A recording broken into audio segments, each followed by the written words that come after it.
Assalamualaikum warahmatullahi wabarakatuh. Kami dari kelompok 4 izin mempresentasikan mengenai sintaks dan variabel. Sebelumnya perkenalkan, nama saya Alexander Jericho. Lalu rekan saya ada Dinda Mandatain, Kikana Yusuf, dan juga Raka Atala. Boleh dilanjutkan? Sebelum kita bahas mengenai sintaks dan variabel, kita boleh nih, kita diskusi dulu mengenai Python. Python itu termasuk bahasa pemrograman yang bisa dibilang paling banyak digunakan. Karena Python adalah sebuah bahasa pemrograman biasanya untuk membuat aplikasi, perintah komputer, dan melakukan analisis data. Sama seperti bahasa manusia, Python itu adalah cara kita untuk berkomunikasi dengan komputer dan meminta mereka melakukan tindakan tertentu. Sama seperti bahasa manusia juga yang memiliki tata bahasa dan kosakata, Python tuh punya sintaks dan aturan-aturan tertentu yang harus diikuti agar program yang kita buat bisa berjalan dengan baik. Nah, untuk Python sendiri, semakin kita menguasai kosakata dan aturan Python itu, semakin baik kita dapat membuat program yang lebih efisien dan juga lebih efektif. Boleh next slide. Jadi kenapa sih kita harus belajar Python? Ada beberapa alasan di sini. Yang pertama yaitu cepat dan efektif. Karena Python tuh memiliki sintaks yang bersih dan mudah dibaca. Ini kita bisa lihat di dalam foto bahwa kalau C++ ataupun Java gitu ya, itu termasuk lebih banyak gitu cara aturannya, sedangkan Python sesimpel print hello world gitu kan. Jadi termasuk bahasa yang cepat dan efektif sehingga masuk ke poin kedua, yaitu mudah dipelajari. Karena Python itu dirancang dengan kesederhanaan dan kemudahan penggunaan dalam pikiran, sehingga mudah dipelajari bahkan bagi pemula. Selain itu, Python ini juga banyaklah sumber daya pembelajaran yang tersedia secara online, seperti tutorial, dokumentasi di YouTube, di website-website tertentu yang ngajar coding. Jadi mudahlah dipelajari. Nah, selain dia mudah dipelajari, dia juga banyak digunakan oleh perusahaan. Python itu digunakan secara luas oleh banyak perusahaan, organisasi besar kayak Google, Facebook, NASA bahkan. Nah, itu biasanya makanya di mana? Mereka biasanya pakai untuk di pengembangan aplikasi web. Karena Python ini ada memiliki framework ataupun kerangka kerja ya kayak Django, Flask, Pyramid itu juga digunain gitu ya untuk pengembangan aplikasi webnya dan juga beberapa perusahaan seperti Google atau Facebook itu biasanya untuk pengembangan produk dan layanan. Jadi berhubungan dengan data itu bisa biasanya pakai Python kan sehingga dia banyak digunakan oleh perusahaan gitu. Boleh lanjut ke slide berikutnya. Setelah kita bahas tadi mengenai apa itu Python, habis itu kenapa kita perlu untuk belajar Python, kita harus tahu dulu nih peraturan ataupun aturan umum lah dalam Python. Ada 5 yang kita ambil di sini. Yang pertama adalah case sensitive. Jadi case sensitive ini maksudnya adalah Python itu membedakan antara huruf besar dan juga huruf kecil. Jadi kalau misalnya kita tulis kata-kata print gitu ya, PRINT, kalau P-nya aja itu beda gitu ya antara besar dan kecil di apa namanya dalam codingannya, maka itu tidak akan terbaca gitu ya, tidak akan tereksekusi lah jadi error. Sehingga Python ini termasuk yang memiliki aturan case sensitive. Yang kedua, tidak menggunakan titik koma. Berbeda dengan bahasa pemrograman lain kayak C ataupun Java, Python tuh nggak pakai titik koma untuk mengakhiri sebuah pernyataan. Sebaliknya, Python tuh menggunakan baris baru gitu untuk mengindikasiin bahwa itu adalah akhir pernyataannya. Lalu yang ketiga adalah indentasi sebagai pembentuk struktur. Sebagai cara untuk membentuk struktur dalam kodenya, Python tuh pakai indentasi. Indentasi itu bisa dibilang penjorokan baris lah ya. Kita masukin gitu kalau di Word ataupun di Docs, ada namanya indentasi. Dan selanjutnya adalah tanda petik dan tanda petik dua. Di sini tuh Python menggunakan penggunaan tanda petik tunggal ataupun ganda untuk menandai string ataupun teks. Selama tanda kutip yang digunakan cocok, baik itu tunggal atau ganda, tidak ada perbedaan di antara keduanya. Jadi kita nggak bisa nih pakai tanda petik satu, lalu di akhir kata kita pakai tanda petik dua. Itu nggak bisa, harus konsisten. Kalau tanda petik satu ya pakai juga di akhir tanda petik satu. Tapi kalau pakai tanda petik dua, di akhirnya juga harus tanda petik dua, sehingga bisa kebaca. Dan yang terakhir, human friendly pastinya. Karena selain tadi kita jelaskan, bagaimana Python ini mudah dipelajari, gitu ya, kalau kita bandingkan dengan bahasa pemrograman lain yang lebih rumit, sehingga Python ini termasuk human friendly, gitu ya, karena hanya dengan menggunakan bahasa Inggris gitu ya, kalau kita udah paham bahasa Inggris secara umum, harusnya bisa aja belajar Python juga bisa lebih mudah gitu. Kata-kata seperti and, or, not, in, dan is itu kan digunakan sebagai operator logika dalam Python. Jadi sangat-sangat human friendly. Sekian mengenai aturan umum Python, kita boleh lanjut ke pembahasan berikutnya. Selanjutnya ada sintaks. Sintaks ini itu dari bahasa pemrograman Python adalah seperangkat aturan yang menentukan bagaimana suatu program Python akan ditulis dan diinterpretasikan. Contohnya itu gini, kayak bahasa manusia saja kita kalau ngomong sama orang luar negeri kan ya, seorang Inggris kita pengen ngomong bahasa Indonesia, itu kan orang Inggrisnya nggak bakalan paham ya. Nah itu juga sama kayak Python kalau kita mengerjakan sesuatu di Python pakai bahasa Java, itu bakalan error kan, si Python nggak bakalan paham. Nah itu sintaks dari suatu program. Ya, next slide boleh. Nah, selanjutnya sintaks itu ada banyak sih. Di sini yang 5 penting saja, yaitu ada indent, space, or tab. Nah, di indentasi sendiri adalah mengatur struktur kode dalam Python. Setiap blok kode di dalam Python harus memiliki level dan indentasi yang sama. Hal ini dapat dilakukan dengan menambahkan spasi. Nah, spasi atau tab pada awal setiap baris kode. Ini sangat penting soalnya kalau di Python itu salah spasi saja bisa langsung error gitu. Beda sama Java dan C++, C Sharp gitu ya. Nah, selanjutnya itu ada statement. Statement itu pernyataan atau instruksi dalam kode Python yang dijalankan oleh interpreter. Contoh di statement itu kayak sini karena tuh ada print, if else, itu masuk statement. Yang ketiga itu ada code block. Code block ini adalah blok kode yang terdiri dari beberapa statement. Dalam Python, code block ini didefinisikan sebagai menggunakan identasi yang konsisten setiap baris kode dalam blok tersebut. Nah, yang keempat itu ada yang namanya function. Nah, ini function ini penting banget nih. Function itu blok kode yang dibuat untuk melakukan tugas tertentu dan dapat dipanggil dari bagian lain dari kode Python. Kita bisa bayangin function itu kayak rumah. Kalau kita itu rumahnya berisi kode, kalau kita buka tuh kodenya bakalan jalan gitu. Nah, yang kelima itu ada colon sama equal sign. Terus titik dua sama-sama dengan. Colon digunakan oleh Python untuk menandai awal dari sebuah blok kode. Tanda sama digunakan oleh Python untuk memberikan nilai atau menginisiasi variabel. Nah, di sini ada contoh gambarnya ya. Kalau di atas itu Python, menggunakan sintaks Python ya, print gitu-gitu. Kalau yang di bawah pakai Java. Di sini kan ada sistem out print line. Itu beda banget Java sama Python kan. Itu masih kan error tuh, invalid syntax. Ya, boleh slide selanjutnya. Nah, selanjutnya ini ada variabel. Variabel ini lokasi memori yang dicadangkan untuk menyimpan nilai-nilai.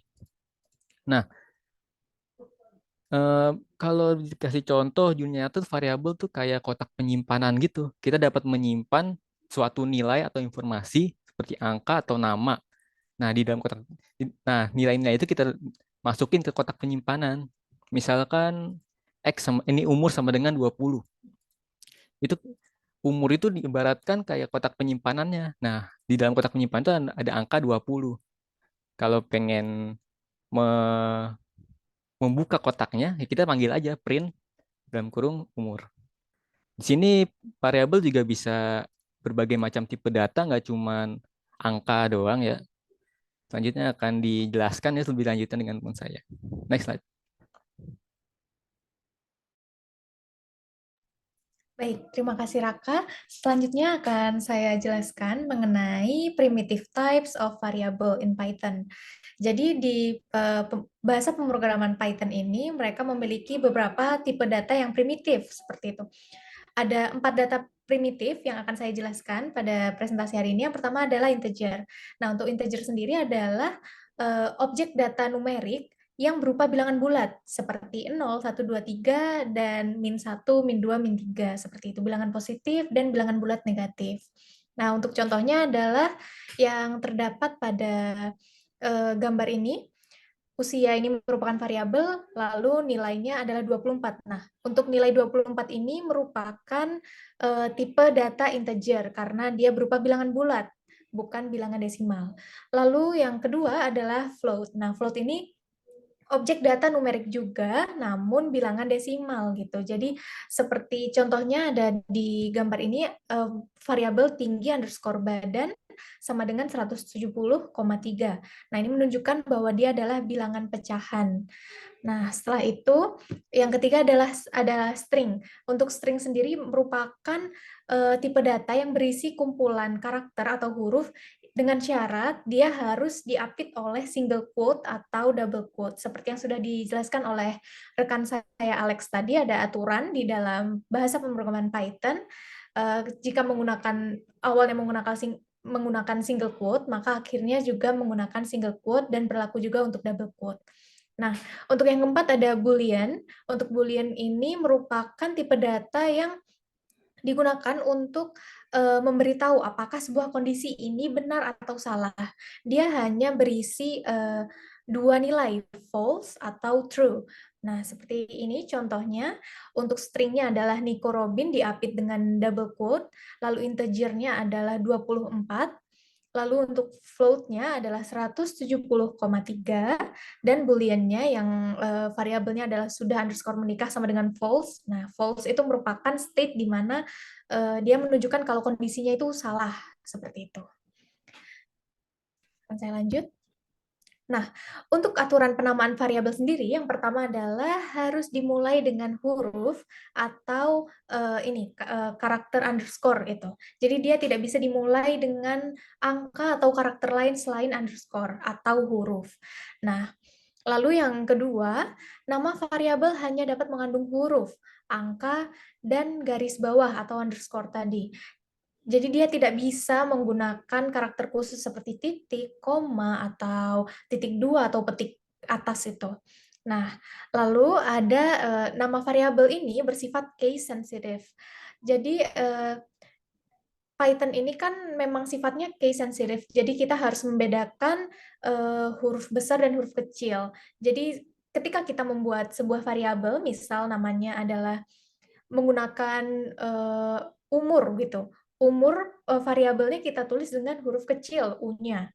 Lalu ketika kita ingin memberikan statement print, tapi kita menggunakan umur menggunakan U yang besar, maka akan terjadi error karena itu tadi Python bersifat case sensitive, jadi kita harus benar-benar memperhatikan kapitalisasi dari penamaan variabel kita.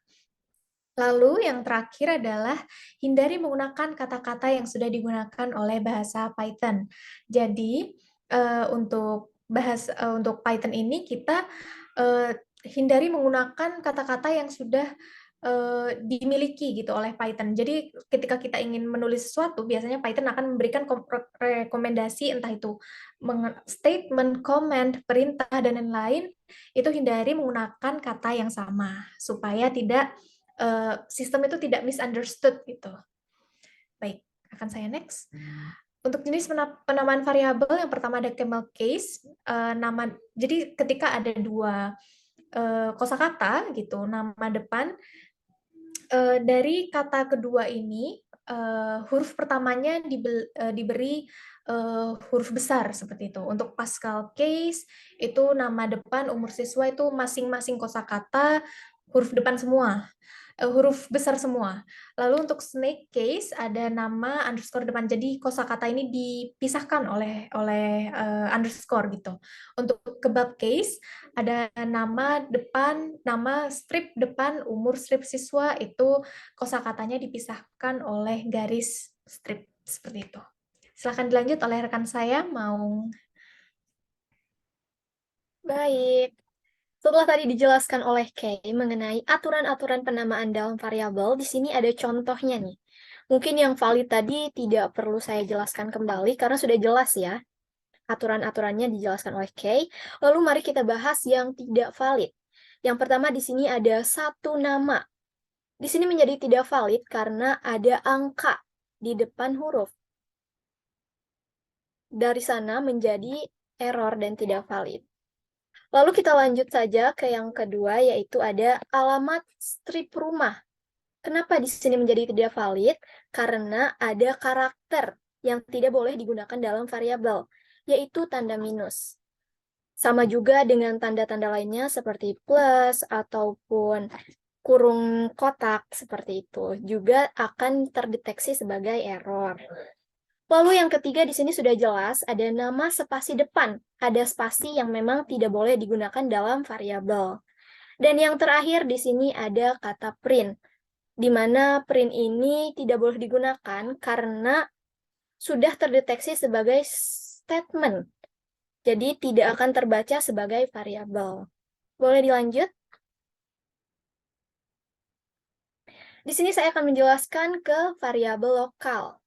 Variabel lokal adalah variabel yang dibuat hanya dapat diakses di dalam fungsi atau blok kode tertentu di mana variabel tersebut dibuat. Seperti dalam contoh ini, variabel tersebut ada di dalam satu blok kode setelah fungsi. Nah, maka dari sana bisa disebut variabel lokal. Boleh dilanjut dulu? Selain itu, ada juga variabel global. Variabel yang dibuat di luar fungsi atau blok kode yang dapat diakses seluruh program. Bisa dilihat contohnya ini, A sama dengan 10. Itu merupakan variabel global yang dapat diakses di fungsi kedua yang ada di bawahnya ini. Boleh dilanjut? Untuk memudahkan kita dalam memahami bagaimana sih perbedaan variabel global dan variabel lokal, saya ada percontohan yang lebih dapat masuk akal gitu. Di sini ada peta Indonesia. Contohnya bisa kita contohkan variabel itu sebagai KTP atau kartu tanda penduduk. Nah, itu merupakan variabel global yang bisa kita pakai di seluruh Indonesia. Sedangkan variabel lokal itu bisa kita bandingkan sebagai kartu Jakarta Pintar, yang dimana hanya bisa dipakai di Jakarta saja. Di luar daerah kita tidak bisa menggunakan itu. Sudah bisa dipahami ya? Untuk variabel global dan variabel lokal. Dan untuk penutup, ada satu quotes dari Bapak kita bersama, yaitu Mr. Steve Jobs, "Stay hungry and stay foolish." Artinya kita harus tetap merasa lapar akan ilmu dan tidak boleh merasa pintar, karena dari sana kita dilatih untuk terus belajar dan terus berkembang. Sekian saja presentasi dari kelompok kami. Hatur nuhun. Wabillahi taufiq wal hidayah. Wassalamualaikum warahmatullahi wabarakatuh.